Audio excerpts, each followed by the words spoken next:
Okay, guys, back with another one for you here. And it certainly has been a long time since I've had a chance to talk to you on the channel. I took something of a hiatus, and then, of course, the whole world did something quite like that back in 2020. You can see some scenes here when I was making my way back to Asia, just how absolutely deserted the airports were at that time, which is unheard of, certainly in JFK, but even in the rest of the world as I traveled through. Was really something. I mean, it was absolutely extraordinary to see. And in order to return to Asia, there were enormous hoops to jump through in order to do it. Meeting quarantine protocol here. And we were doing great in kind of a bubble for a good long time. And now we are on the flip side of this. Things have taken a bit of a turn.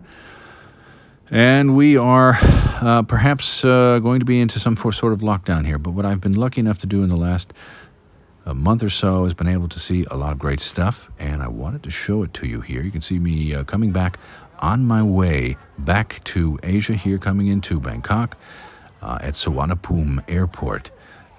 This is the quarantine setup they had for us all. You had to come in on a special charter flight, and you had to go through all these steps and get tested, and then stay in your hotel room for 14 straight days.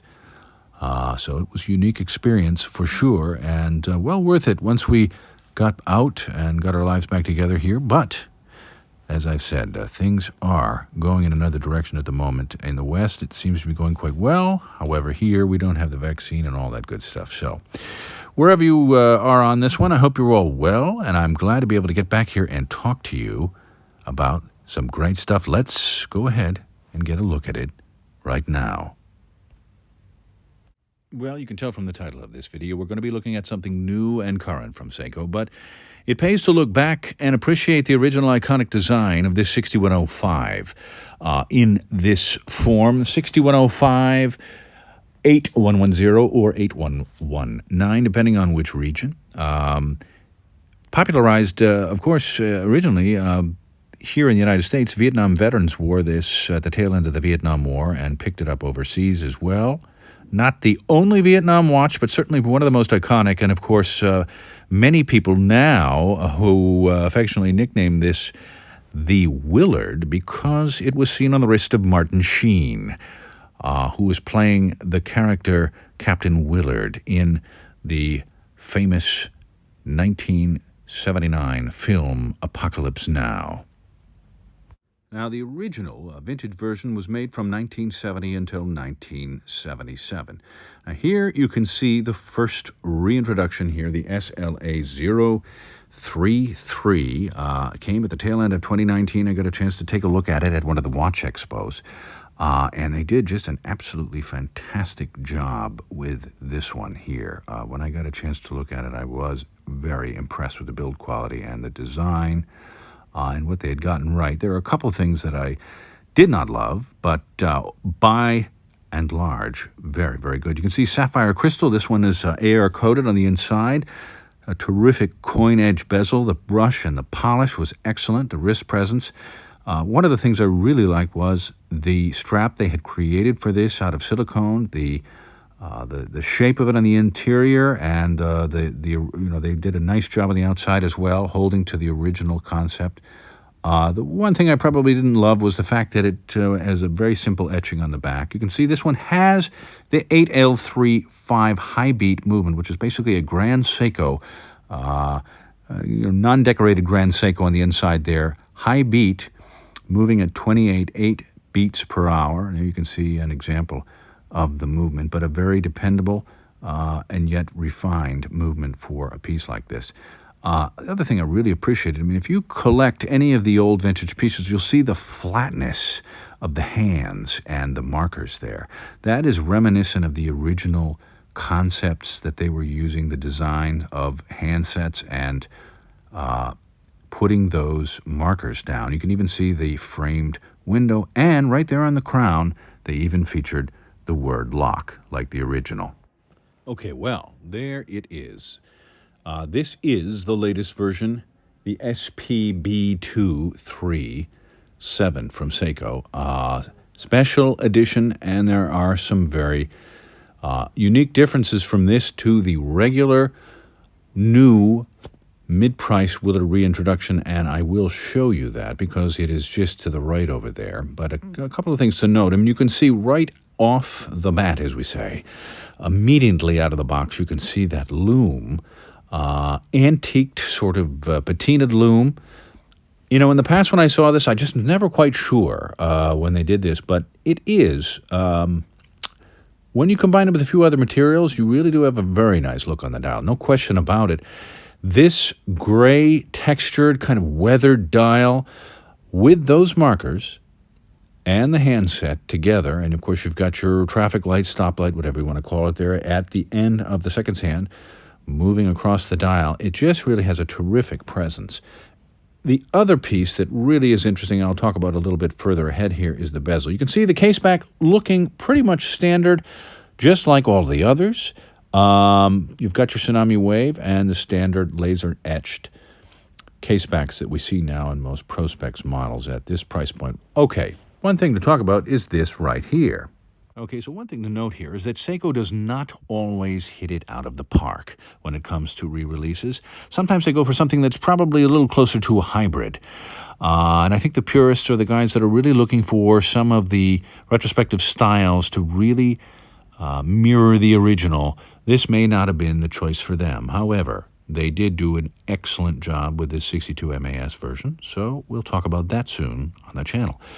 One that they really took a big swing and went all the way and came out with something very excellent, I thought, was the Turtle re-release. And when they did their special and limited editions, this Ninja Turtle, as they've called it, affectionately nicknamed, was excellent. You can see the patinaed loom, the different colors on the handset, that the handset has white loom, which actually is something quite interesting compared to some of the vintage watches of Turtles. This was not unusual to see something like that. And I think what they're trying to go for, you can see here with my 6306 original third diver Seiko, this has that real puffy egg yolk loom, and I think that's what they're going for when they try to do this, rather than having to wait for 40 years of water exposure. And you can see here is the standard normal Willard, as we've got it there with the nice matte black dial, and I'm holding it right next to my 6309 that I've got, a late Sua. Now, the two of them together, you can really see they're reaching into their bag of heritage and going for this kind of a style. And right next to them now, side by side, you see the new version here, and then the black one. You can really see the contrast with the loom and that beautiful gray dial.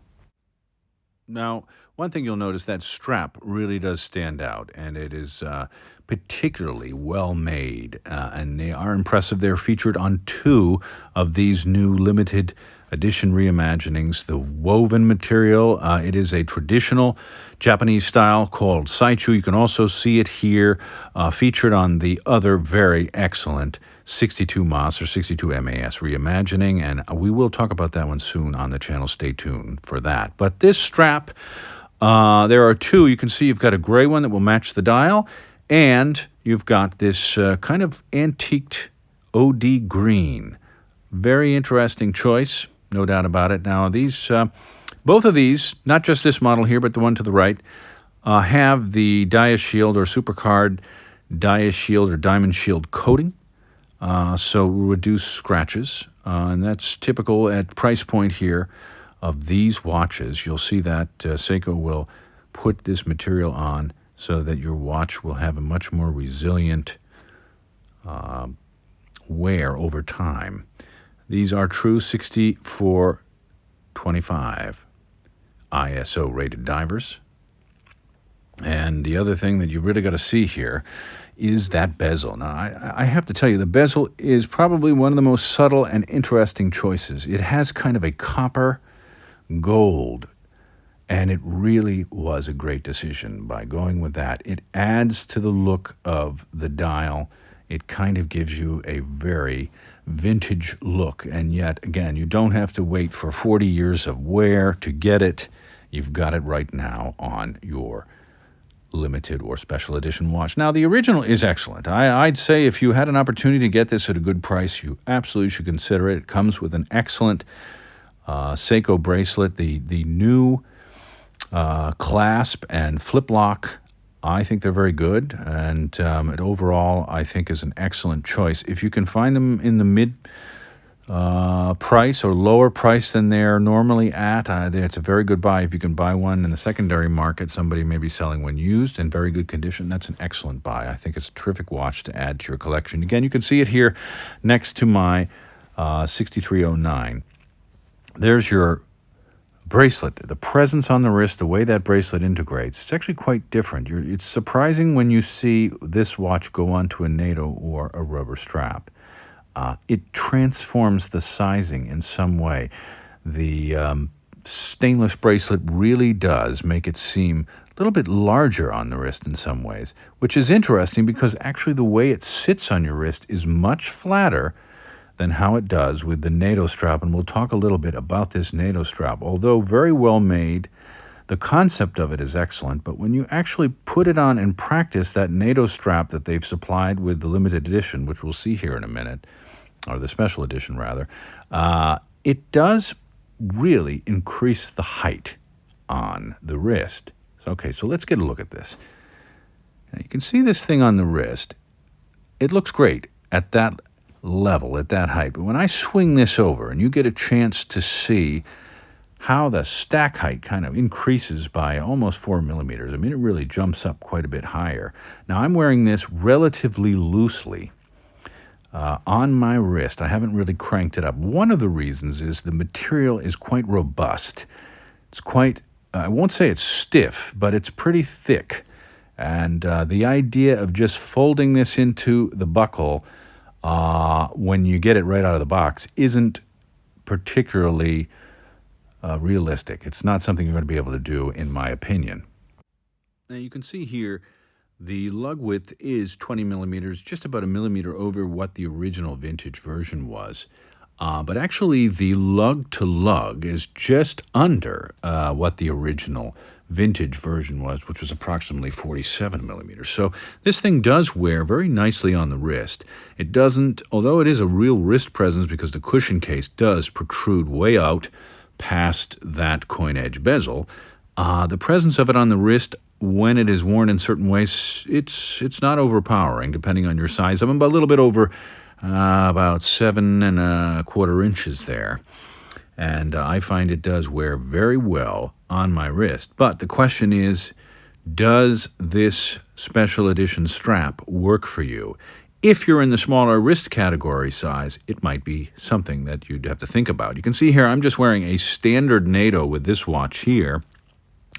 This is a very thin piece of high durability NATO strap nylon, and it wears really well. And you can see that the height of this watch doesn't increase too much. NATOs are always going to push you up a little bit over your wrist, but ultimately it's a lot thinner material. You can see here, I would have loved with this one if they had gone and added a strap, perhaps not this exact strap, but you can see this is the strap that came with the first limited edition, and it's absolutely fantastic. Now again, this may be a deal breaker for you. Can see I cranked this one in a little bit more, so I'm wearing it a little tighter on my wrist, and now you've got that nylon coming up right up against the case and past the bezel there. That may be a deal breaker for some people here in terms of the extras. The strap is very good. You can see here they've even got that tsunami stitched on the inside of it. And this stock photo here from Seiko, you can see they've managed to fold it in. I'm wondering if that might be some Photoshop. Who knows? Just at the time of this review, they have announced these two new versions coming out. There is a very special limited edition coming out, and this one here is gray, and I can't tell if the texturizing of the dial is different. We're going to have to see in the future. Now you can see here right at the end, I did do a little bit of a lume test here with a UV light, and this does in fact have the blue lume, similar to when you saw my original review of the new Seiko Monsters. When they reintroduced this lume, it does come out as blue. As compared to the original, it is blue, whereas the original is the standard green LumiBrite, and this is blue. Well, guys, tell me what you think about this one. Is this one you're going to put on your list? Have you been waiting to get in to one of these Seiko Willards? Have you bought one already, and this one is making you think about perhaps adding another?